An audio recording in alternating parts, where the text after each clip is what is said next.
My name's Randy Wolf, and I'm the director of Ministry Lift, a ministry dedicated to building capacity in people so that we can love God more deeply and serve Him more effectively. One of the challenges that we all face in organizational leadership is leading change. The research seems to indicate that up to 80% of major change initiatives fail within 3 to 5 years.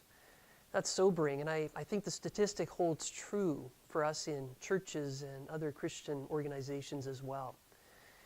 And so it really is important for us as we think about leading change to plan to succeed. How do we engage in change initiatives that will actually stand the test of time? John Cotter and Dan Cohen, in their book, The Heart of Change, they outline 8 steps for leading long-lasting and sustainable change. So what I'm going to do is I'm going to adapt their framework and change it up a bit to fit within the church setting. I will say right from the start that this entire process of leading change is one that must be bathed in prayer.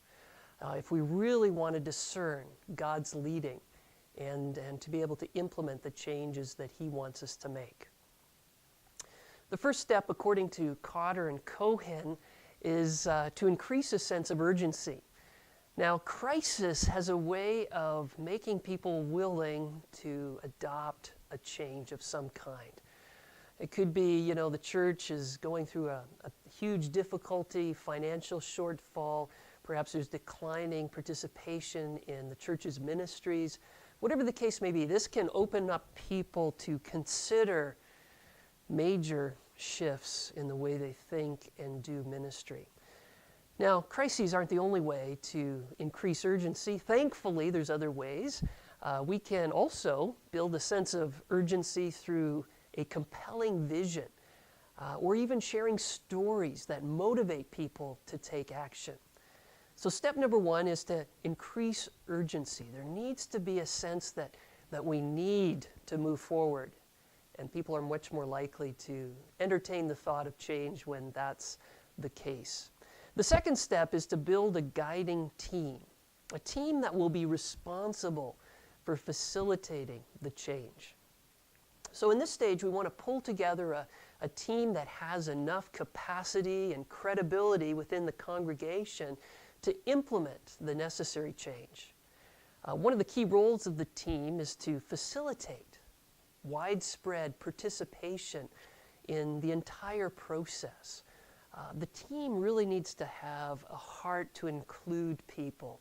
This becomes, it's important right from the start because you want to get everyone involved, but later on it becomes even more important in terms of people's ownership and willingness to contribute to the plan.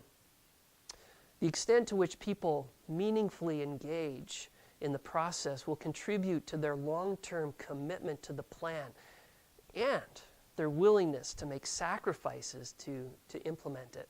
So that's building a guiding team. The third one is to get the right vision. Getting the right vision takes time. It doesn't just happen in one meeting often. It takes discussion, prayer, exposure to other ideas and best practices sometimes, and so on. It really does take some time. And it's important, as I mentioned earlier, to involve as many people as possible in developing a robust vision that captures the heart of the people. You see, as the people get their fingerprints on this emerging vision, they'll be much more likely to own it and act on it. Instead of pushing for consensus right away, which we like to do a lot of times, it's actually helpful to build diversity first by providing venues like small group discussions, surveys, and so on, where people can contribute their diverse ideas.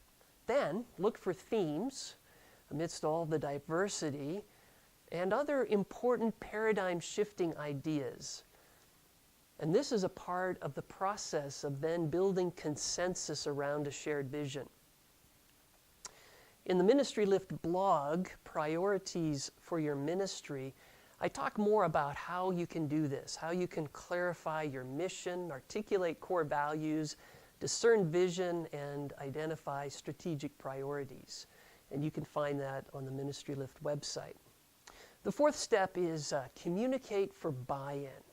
In order to help people own the vision, we need to communicate the vision simply and consistently in multiple ways, but also to embody the vision, to live it out, to set an example as leaders that this is a good vision and we're actually already living it out. And when we do that, people will begin to buy into it. Now, I would say too that as people have been involved in discerning the vision early on, they will have already bought into it to some degree even before we begin to communicate it largely within the church. Step number 5 is to empower broad-based action. Well, as I said earlier, most major change initiatives fail within 3 to 5 years. So it's imperative that we employ a mechanism for ensuring that organizational members really do stay the course over the long term. This is difficult. This is, in my view, this is the key issue. It's tricky discerning God's vision. It takes time and effort, and we want to involve people. But really the hard part is implementing that vision. Taking those necessary steps, step after step, month after month, year after year, to implement the vision. So what kind of mechanism can we use to make sure that happens? I would like to highly recommend the book, The 4 Disciplines of Execution. In this book, you read about 4 ways, 4 disciplines that organizations, the leaders within them can employ to make sure that the change that they want to see happen actually takes place. So these 4 disciplines are simply, number 1, determine your wildly important goals, those things that are most important for you to achieve to accomplish your mission. Number 2, act on the lead measures, okay? Number 3, keep a compelling scoreboard, all right? So you're keeping track of what you're doing. And number 4, create a cadence of accountability. Now, I could say a lot more about these, but I do unpack these disciplines in another one of the Ministry Lift blogs, simply called Making Change Stick. And so you can also Google on or go to YouTube and search for the 4 disciplines of execution, and there's an excellent training video there as well. Tip number 6, or step number 6, is to create short-term wins. There's something about a success, even if it's a small one, that sends a signal to people. They recognize that something is happening, that there's a bit of momentum, and they're much more likely to get excited and to work towards the next success, maybe even giving more of their effort, their time, their resources in the process.